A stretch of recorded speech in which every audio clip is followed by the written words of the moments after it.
The first humiliation of the evening arrived with a soft rustle of silk, the kind that always announced Lady Cassandra Fairfax in a room before her voice ever did. Eleanor Ashford stood at the dressing-table, steadying a silver brush between her fingers as Cassandra's reflection sharpened in the mirror, flawless and glacial, like a portrait come to life only to sneer at the living. "You have misplaced the letter again, Eleanor," Cassandra said, letting her tone fall like a blade cushioned in velvet. "How many times must I repeat that I cannot abide incompetence?" The maids nearby pretended to be absorbed in their tasks, but Eleanor felt their eyes flick toward her, felt the heat of their smothered laughter. She lowered her gaze, murmuring an apology that Cassandra did not bother acknowledging, for humiliation, once begun, demanded a proper audience. Whispers swelled, quiet, cutting things. How Eleanor was already 23 without a single offer. How she lived in another woman's shadow. How she made herself so small that even her breathing seemed a borrowed indulgence. In the rigid world of 1814 England, where rank determined one's right to dignity, a lady's companion possessed none, and Eleanor knew it too well. Still, shame burned, rising in her throat until she thought she might choke on it. When Cassandra swept from the room, her perfume lingering like triumph, Eleanor searched the dressing table again, running her hands along embroidered linens until her fingers brushed the missing letter tucked beneath a ribbon box. She retrieved it with relief, only to pause when the wax seal caught the candlelight. It bore no crest she recognized, certainly not one belonging to any of Cassandra's respectable correspondents. Eleanor turned it over, noticing the edges slightly torn, as though hastily sealed after being read. Her pulse quickened. She should have returned it unopened, yet something, perhaps curiosity, perhaps intuition sharpened by endless observation, compelled her to read the words faintly visible through the slit. She tugged gently, widening the tear just enough to see a few lines, coded instructions, references to ports, an unnamed agent awaiting confirmation from the future Duchess. Eleanor blinked, reading the phrase again. Future Duchess. Cassandra. And the directive spoke too plainly of political leverage to be innocent. A chill ran through her. This was no romantic letter. This was treachery written in ink. A carriage rumbled outside, drawing Eleanor to the window where the London dusk pooled thick and restless over the townhouse. Shadows leaned long across the courtyard, stretching like consequences unseen. Inside, the hallways hummed with the noise of preparation for the evening's diplomatic gathering. Eleanor clutched the letter, feeling it throb with danger in her hands. No one would believe she had read it by accident. No one would believe she had not forged its contents out of envy for Cassandra's beauty, wealth, and impending marriage to one of the most respected dukes in England. Yet to do nothing felt like sin. Treason did not care for the ranks of those who recognized it. It merely waited for cowardice to give it ground. Eleanor, trembling, slipped into the corridor and let the soft gas lamps guide her steps. The Duke's study lay at the far end, but she did not reach it before she heard footsteps. Measured, decisive, unmistakably his. Alexander Hawthorne, Duke of Wessington, emerged from the shadows like a figure summoned by her fear itself. Tall, composed, carrying the weary grace of a man accustomed to bearing burdens that would crush lesser shoulders, he paused at the sight of her. His eyes, a restrained gray that rarely revealed more than duty, narrowed slightly. "Miss Ashford?" he asked, voice low and even. "You seem distressed." Eleanor's breath wavered. She had never spoken to him alone, never without Cassandra's presence forming a wall between them. And now here she stood, a trembling servant with a torn letter in her hand, about to append his world. She forced the words out, barely louder than a whisper. "Your fiancé is betraying you. They're coming tonight." For a moment, silence expanded between them, thick as fog on the Thames. Alexander studied her, not with anger, but with a kind of measured stillness. He extended his hand for the letter, and she surrendered it, her fingers brushing his briefly, an insignificant touch to anyone else, yet to Eleanor it felt like defiance against a world that told her she had no right to be seen. He glanced over the contents, his brow tightening, and then his gaze lifted, sharper now, edged with controlled alarm. "Where did you find this?" Eleanor explained, voice steadying with each word. She expected disbelief, accusation, dismissal. Instead, Alexander nodded once, decisively, as though her warning confirmed a suspicion he had long buried. "Come," he said, guiding her toward his study with a protectiveness both improper and undeniably human. His hand hovered near her back, not touching, yet shielding her all the same. Inside the study, the fire cast copper light across his face, painting him in warm danger. Books lined the walls, each spine a testament to knowledge, duty, and the weight of leadership. Alexander turned to her fully. "You were right to bring this," he said, voice measured but taut. "And I believe you, Miss Ashford." The words struck her with startling force. No one of rank had ever spoken to her with such trust. But before Eleanor could respond, a sudden rap sounded at the door, sharp, insistent, and far too early for any evening visitor. Alexander's expression hardened into something unyielding. He stepped toward the door, but not before giving Eleanor a single quiet instruction, heavy with promise and peril. "Stay behind me. Whatever happens next, I will protect you." And as the knock echoed again, louder this time, Eleanor understood that nothing, neither her life, nor the Duke's, nor the fragile order of the world they inhabited, would ever be the same after this night. Alexander opened the study door with a composure that disguised the tension coiling beneath his stillness, and Eleanor watched from behind him as a footman bowed with unusual urgency. The man relayed that an unknown visitor had attempted entry at the servants' door before fleeing into the night. Alexander dismissed him with a curt nod, closing the door quietly, and the soft click reverberated like a warning. Eleanor clutched the folds of her gown, feeling suddenly aware of how fragile a household could become once trust began to rot from within. Alexander moved back to the center of the room, studying the letter again, the firelight sharpening the harsh line of his jaw. "The timing is no coincidence," he murmured. "Someone hoped to intercept this before it reached me." His voice held none of the panic she expected, only a steady, calculating resolve, as if danger were another responsibility laid upon his shoulders. Eleanor wondered how often he stood thus, alone, unguarded, carrying burdens too heavy for any mortal man. He turned to her with an expression gentler than his clipped movements suggested. "I will need you to recount every detail. Nothing is insignificant now." She obeyed, repeating how she found the letter and every word she saw within it. As she spoke, she noticed a shift in him, a flicker of admiration tempered by worry, as though her courage awakened a protectiveness he had long suppressed. When she finished, he crossed to a small locked drawer in his desk, retrieving a gold signet ring engraved with a hawthorn crest. He held it out to her, the fire catching on its polished surface. "Take this. It allows you access anywhere in the house without question. The staff will obey if you speak in my name." Eleanor stared, breath unsteady. Such a symbol was never given lightly. To wear a duke's ring without being his fiancée, his bride, or his blood was an act of trust so rare it bordered on impropriety. She hesitated, but he stepped closer, gently placing the ring in her palm. "This is not a gesture," he said softly. "It is necessity. And I give it because I trust you." The words settled deep within her, warming and terrifying in equal measure. She slipped the ring onto her finger, too large, sliding to her knuckle, but it felt like armor. Alexander watched her, the fleeting softness in his gaze quickly masked as he turned toward the window, where the lamplighters were touching flame to the street's iron posts. "Tonight's ball will be crucial," he said. "Cassandra will not suspect that I know. And those involved will likely attempt to confirm whether their plans are still viable." Eleanor stiffened, realizing she would have to face Cassandra again under chandeliers and prying eyes, all while concealing a secret that could cost her life. Yet instead of dread, a quiet determination stirred. She had spent years passing unseen through rooms, now her anonymity would serve a purpose greater than survival. Later that evening, the townhouse transformed into a glittering world of music, polished marble, and diplomatic laughter. Crystal chandeliers spilled golden light over swirling gowns, and violins wove a tapestry of elegance meant to soothe a war-tired nation.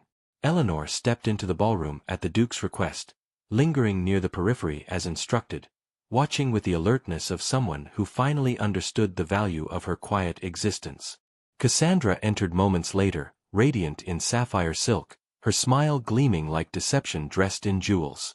Her eyes swept the room until they landed on Eleanor, and a cold satisfaction curled at her lips. Eleanor braced herself. The whispers began before the waltz even ended. Why does the Duke speak to her? She is only a companion. Surely he does not mean to elevate her. Alexander had crossed the floor to her, his manner subtle but unmistakable. He handed her a folded note containing fresh intelligence from one of his allies, murmuring instructions under the guise of polite conversation. To any observer, it looked as though he lingered too long, his voice too low, his presence too attentive. Cassandra watched, fury clouding her practiced grace. When she approached, her steps were sharp enough to slice the polished floor. "Miss Ashford," she began, voice light but dripping venom, "you seem to have mistaken your duties. Companions do not wander among diplomats." Eleanor bowed her head, ready to apologize to avoid further spectacle, but Alexander interjected with a calm authority that silenced the nearest guests. "Miss Ashford is here at my request," he said, meeting Cassandra's glare with unflinching steadiness. "Any challenge to her presence is a challenge to mine." A hush fell over the ballroom, sharp, collective, and brimming with speculation. Cassandra paled, her facade cracking just enough for Eleanor to glimpse the panic beneath. But Alexander offered no further explanation. Instead, he resumed his conversation with a foreign envoy, leaving Cassandra standing alone among the murmurs. Eleanor retreated to the edge of the room, her heart pounding. She had not asked for his defense, yet she felt it everywhere, like a hand steadying her as the world tilted. When the ball finally waned and the guests dispersed into the night, Alexander summoned Eleanor to a discreet side corridor. Before she could speak, a figure lunged from the shadows, grasping her arm with bruising force. Eleanor gasped, the world narrowing to the masked stranger's ragged breath and the iron strength of his grip. She struggled, but the assailant dragged her toward the service exit, whispering, "You should have kept silent." Panic clawed through her chest until a shout cut through the air. Alexander charged forward, striking the man away from her with a force born of fury far deeper than duty. The attacker fled into the night, disappearing before the guards could give chase. Alexander turned to her immediately, his hands steadying her shoulders as though anchoring her back into the world. She trembled beneath his cloak as he wrapped it around her, shielding her from the cold and the stares of servants gathering nearby. "Cassandra sent him," Eleanor whispered, voice cracking. "She wanted to silence me." He held her gaze, jaw clenched with barely controlled rage. "Then Dawn will not find her unchallenged." His vow felt heavy, immovable, and fiercely protective, an oath that bound them in a way neither had chosen but both now understood. As he guided her back inside, his cloak still enveloping her, Eleanor sensed the shift between them. Not a romance spoken aloud, not yet, but a gravity, drawing them together with every secret shared and every danger survived. And though the night had nearly claimed her, she felt, perhaps for the first time, that someone saw her not as a shadow, but as a woman whose courage mattered. And dawn, with all its reckoning, was only hours away. The house was still when dawn approached, its corridors echoing with the quiet tension of a world holding its breath. Eleanor sat in the Duke's study once more, wrapped in a blanket a maid had offered her, though its warmth did little to calm the tremors in her hands. The fire had dimmed into embers, casting a soft glow that barely touched the edges of the room. She listened to rain tapping softly against the window, each drop a reminder of the night's violence.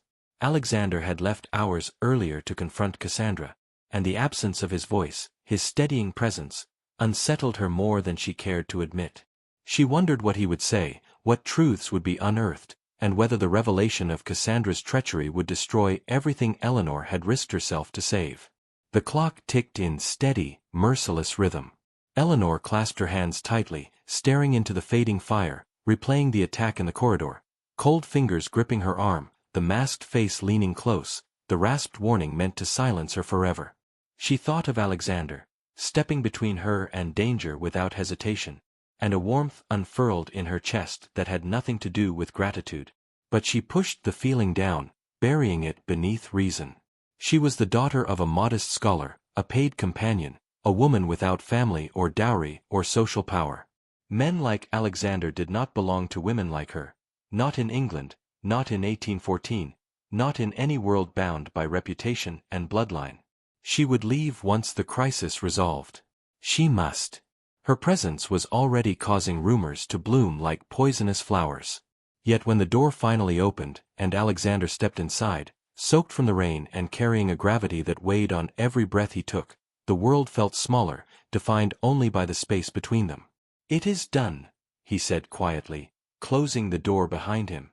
His voice was rougher than usual, as if the morning had scraped it raw.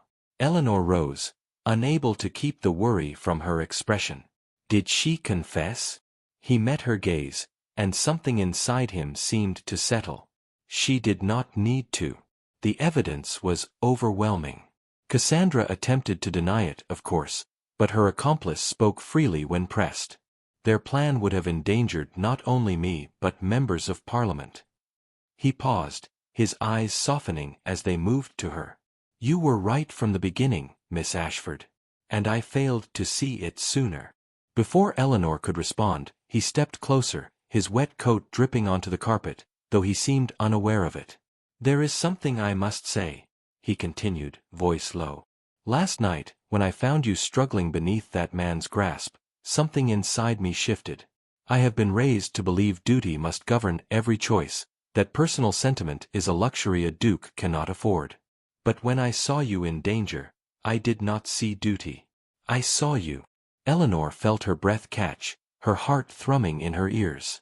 His words, quiet but unguarded, pressed against every boundary propriety demanded she maintain. "Your Grace," she whispered, "you must be careful. The house is already full of speculation. I should leave before my presence causes further harm." Alexander's jaw tightened, a flash of frustration softening almost instantly into something gentler. "You speak as if your existence here is a burden," he said. "But it is the opposite." He moved to the hearth, stoking the embers until flames flickered once more, then turned back to her with an expression stripped of every mask he wore before the world. "Eleanor, you have shown more integrity and courage than any person in this house. And I will not watch you diminish yourself because society lacks the vision to see your worth." Eleanor looked away, struggling to steady her voice. "Worth does not change circumstances, Your Grace. I cannot remain here now that Cassandra is exposed. Your reputation is already strained by the rumors. If I stay, people will believe." She stopped, unable to finish. The silence that followed stretched long and fragile. Alexander crossed the room in a single purposeful stride, stopping so close she could feel the warmth of the fire on his coat and the quiet intensity radiating from him. He lifted her chin gently, guiding her gaze back to his. "Let them believe what they wish," he murmured. "I know the truth. And I know what I cannot lose." The tenderness in his voice unraveled her defenses. But even as emotion tightened her throat, she found one last reserve of resolve. "You must be certain," she whispered. "Not out of gratitude, not out of the danger we shared, but because affection born of fear or urgency cannot last." His expression softened, touched by a sadness that seemed almost relieved to be spoken aloud. "Eleanor," he said, her name carrying a warmth she had never heard before, "my feelings did not begin last night. They began the moment you whispered the truth to me in that corridor. You stood alone against a woman who could have destroyed you, and you did so not for yourself, but for honor. I have known peers who lack half your courage." A long breath escaped her, trembling with emotion. "What happens now?" she asked, voice barely above a breath. He stepped back only enough to give her space, though his presence still enveloped her like a vow. "Now," he said, "we let time do what it must. We confront the consequences with clarity and patience. And if you are willing, you remain here, not as Cassandra's companion, but as someone whose counsel I value." Someone whose safety I will guard with my life. Her eyes closed briefly, overwhelmed. When she opened them, she found resolve settling inside her. Not the timid resolve born of necessity, but a quiet, steady flame. "Then I will stay," she said, her voice steady. "But only until the matter is resolved. After that, you must decide whether a duke can afford to keep a woman like me in his life." His smile was faint but luminous, a glimmer of hope stitched with restraint. "I already know my answer," he murmured. "The question is whether you will allow it." Eleanor felt heat rise to her cheeks, yet she did not retreat. "We shall see," she said softly. The moment held, unspoken, unresolved, yet full of promise. Outside, the rain eased into a gentle drizzle, as though even the sky understood that storms, once broken, could give way to quiet beginnings. And in the study's firelit hush, two lives, once distant, bound only by duty and shadow, now stood on the fragile cusp of something neither dared name, but both felt with every breath.